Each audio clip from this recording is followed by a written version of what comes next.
지난 12일부터 미국에 수출되는 모든 철강, 알루미늄과 253개 파생 상품에 25%의 관세 부과가 시행되고 있습니다. 이번 조치에 따라 한국산 제품들 역시 고율 관세를 떠안게 되었고 철강 면세 쿼터도 폐기되었습니다. 미국발 관세 전쟁의 여파가 본격적으로 우리 경제를 강타하기 시작한 것입니다. 다음 달 초로 예정된 상호 관세 조치는 특히 우려스럽습니다. 무역 흑자국들의 비관세 장벽을 관세로 환산하겠다는 방침으로 미국 무역 대표부가 접수한 한국 관련 사안에는 소고기 연령 제한, 망 사용료 부과, 유전자 변형 작물 수출 규제 등이 포함되었다고 합니다. 여기에 반도체 자동차와 같은 한국의 주력 수출품에 대한 품목별 관세 도입까지 예고되면서 위기감이 더욱 커지고 있습니다. 나아가 한국이 민간국가로 지정될 가능성마저 제기되고 있어 충격을 더하고 있습니다. 이처럼 불확실성을 극대화하는 트럼프식 협상 전략은 개별 기업들, 특히 중소기업들의 개별 대응이 불가능합니다. 국가적 차원의 총력 대응이 필수적입니다. 현재 각국 정상들이 앞다투어 미국을 방문하고 있으며 정부와 의회가 한 목소리를 내며 그 국가 협상력을 극대화하고 있는 것도 바로 이런 이유 때문입니다. 하지만 우리는 어떻습니까? 대통령과 국무총리 동시 탄핵이라는 초유의 사태로 대미외교 컨트롤타워 부재를 겪고 있습니다. 특히 한덕수 총리는 주미 대사를 역임한 통상 전문가입니다. 지금처럼 어려운 시기에 한 총리가 제 역할을 하지 못하고 있다는 것은 국가적 불행입니다. 지난 12월 민주당 이재명 세력이 벌인 한덕수 총리 졸속 탄핵이 오늘날 외교통상 위기의 가장 큰 원인입니다. 권력 찬탈을 위해서라면 국익 정도는 얼마든지 희생할 수 있다는 것이 이재명의 정치라는 사실을 여실히 보여주고 있습니다. 뺑소니범이 사고 현장을 외면한다고 해서 잘못이 사라지지 않듯이 탄핵 폭주의 운전대를 잡아온 민주당도 다르지 않습니다. 이재명 대표는 줄 탄핵 비판에 대해 아무 잘못이 없다고는 생각 안 한다고 밝혔습니다. 자신이 한 말에 최소한의 염치가 있다면 한덕수 총리 뺑소니 탄핵을 신속하게 철회해야 할 것입니다. 어제 감사원장과 검사 3인에 대한 탄핵 소추가 헌법재판관 전원일치로 기각되었습니다.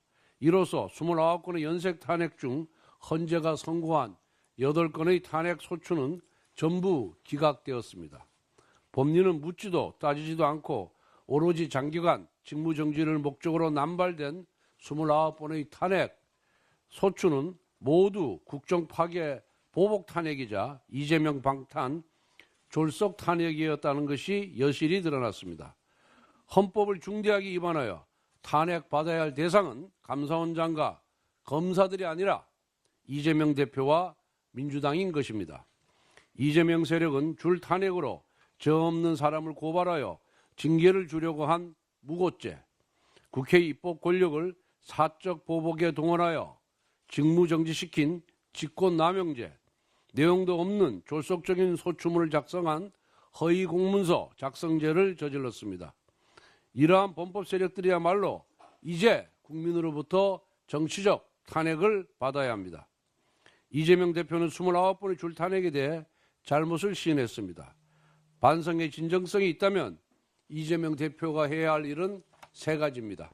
첫째, 정략적 탄핵 남발을 포함한 민주당의 입법 독주, 입법 독재에 대해 국민 앞에 석고대죄하십시오. 둘째, 한덕수 총리, 박성재 법무장관 탄핵도 기각이 뻔하니 국정혼란 수습을 위해 탄핵 소추를 철회하십시오.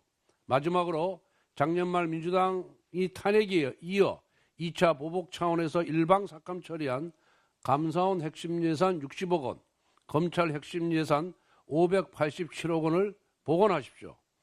이재명 대표는 지금 일선의 감사원 직원들과 검사들이 어떻게 비리와 범죄를 잡아내고 있는지 아십니까? 내돈 내감, 내돈 내수, 내 돈 내고 내가 감사하고 내 돈 내고 내가 수사하는 실정입니다. 당연히 역부족입니다. 이재명 대표는 경기도의 법인카드로 소고기 사 먹고 과일 사 먹는 분인데 본인 지갑에서 돈 꺼내서 수사하고 감사하려면 하겠습니까? 검찰이 해야 할 일 중 하나가 징역 실형이 선고되었는데도 도망치고 다니는 자유형 미집행자들을 검거하는 것인데 올해 1월 자유형 미집행자 검거 건수가 전년도보다 무려 30% 감소했습니다. 이재명 세력이 검찰 예산을 일방적으로 삭감하는 바람에 마약 사범 등 감옥에 보내야 할 범죄자들이 거리를 자유롭게 활개치고 다니는 것입니다. 그뿐만 아닙니다. 지난 1월 범죄 수익 환수액이 전년도에 대비해서 40% 감소했습니다. 불법 도박 사이트 차단 실적도 급감했습니다. 모두 이재명 범법 세력이 저지른 예산 삭감 만행의 결과입니다. 감사원, 검찰, 핵심 예산 보고는 국민을 비리와 범죄로부터 보호하는 민생 정치의 첫걸음입니다.